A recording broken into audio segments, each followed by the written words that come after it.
On Earth, everyone loved butterflies, but I trusted the caterpillars more. I trusted the ones who knew they were not done growing. Andrea Gibson. Good morning, everyone, and good morning to everyone joining us on Zoom.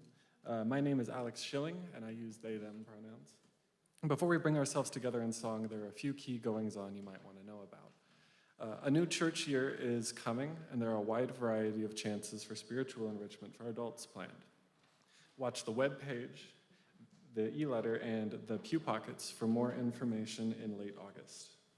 September 7th will be a big day here at All Souls. It will be our water communion. So bring water from where you've been that speaks to and is infused with the kind of character that you are bringing to this community, or the quality, not the place, of the experience of retrieving the water. Immediately after our water communion service, please stay for our annual volunteer and connections fair. Come find out about all the amazing things going on at All Souls and discover where you might find a place to serve and or feed your soul. We'll begin our second service experiment the first week of October. Services will be at 9 and 11. Please allow our music to settle your soul and lift up your spirit. A couple of years ago, I was hiking in the woods with a friend of mine. As we walked, we came across an aspen grove. The golden leaves were falling to the ground by the dozen.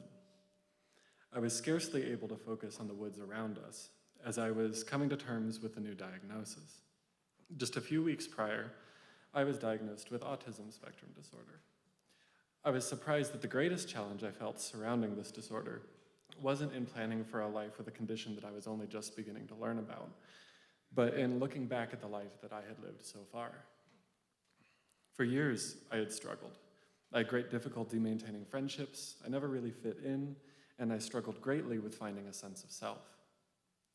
Being autistic often feels like everyone got a copy of the Being Human for Dummies book, except for you.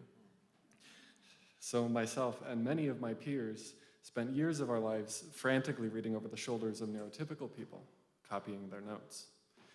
Just like in school, though, the thing about copying off of everyone else's notes is you don't get in the habit of writing your own, or finding out what should be written down in the first place.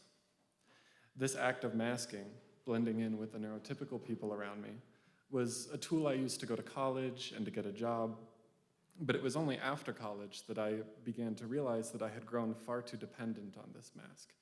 It was no longer helping me to grow, but hindering my growth academically, socially, and spiritually. This patchwork identity I had worn for so long finally burst, showing me how poorly it had fit from the start and how necessary it was for me to let it go.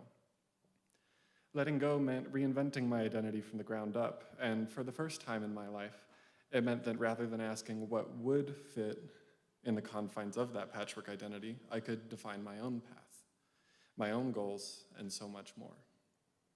I felt free to do so much that once seemed impossible. I got involved in life here at All Souls. I met my partner. I've learned to stand up for myself and take up space, and I've changed my educational path to one that is truly fulfilling. I'm happier now, and my identity has grown with me. I'm no longer trapped in that tight-fitting mask, but free to be myself, regardless of what that looks like. Just like the aspen grove will emerge with new leaves in the spring, we're able to emerge in our next season, stronger, wiser, and with room to grow.